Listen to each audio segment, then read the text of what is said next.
ঈদুল আজহায় চট্টগ্রামে প্রায় ৪ লাখ পশুর চামড়া সংগ্রহের লক্ষ্যমাত্রা ঠিক করেছেন ব্যবসায়ীরা। গত বছরের তুলনায় কাঁচা চামড়ার দাম কিছুটা বেড়েছে, তবে কমেছে লবণের দাম। এসব কারণে চামড়া সংগ্রহে কিছুটা স্বস্তি ফিরলেও শেষ পর্যন্ত ভাগ্য নির্ধারণ করবেন ট্যানারি মালিকরাই। চট্টগ্রাম থেকে সুমন কুমার দের প্রতিবেদন, জানাচ্ছেন তাহসিন তারিন।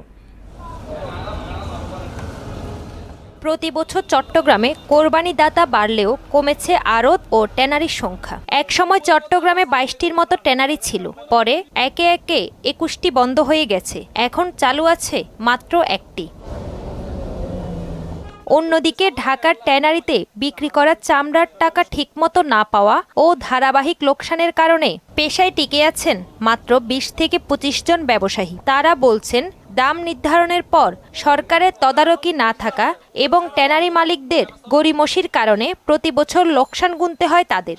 সরকারে যে রেটটা দিছে ওই রেট অনুযায়ী যদি মাল আমাদের থেকে কিনে, তাহলে আমরা ২-৪ পয়সা কামাই করতে পারবো। আমরা যে দামে কিনি এই দামে ওরা তো নেয় না এবং তারা আসে না। অন্য বারের মতো এবারের মতো এই চামড়া ব্যবসা ১০ নামবে, কেননা আমরা মেন জায়গায় ঠিক নেই। তারা কিনবে, তারা আসবে বলে আসে না, এই কারণে আমাদের চামড়াগুলো অনেক সময় রাস্তার মধ্যে টাল দিয়ে ফসা ফেলতে হয়। লবণের চাহিদা একটু কম, ক্রেতা কম, মানুষের চামড়া থেকে আসলে আগ্রহ চলে গেছে।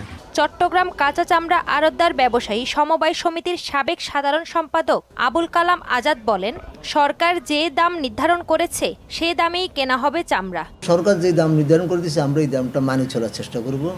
আর আমি এটাও বলবো যে এবং ট্যানারি মালিকেরা কেনার সময় যেন ওই জিনিসটা মাথায় রাখি যেন কেনাকাটা করে, তাহলে হয়তো কারো কোনো সমস্যা হবে না। এই বছর সরকার গরুর চামড়ার দাম নির্ধারণ করেছে ঢাকায় প্রতি বর্গফুট ৬০ থেকে ৬৫ টাকা, আর ঢাকার বাইরে ৫৫ থেকে ৬০ টাকা। সারা দেশে খাসির চামড়ার দাম নির্ধারণ করা হয়েছে ২২ থেকে ২৭ টাকা। তাহসিন তারিন, মোহনা সংবাদ।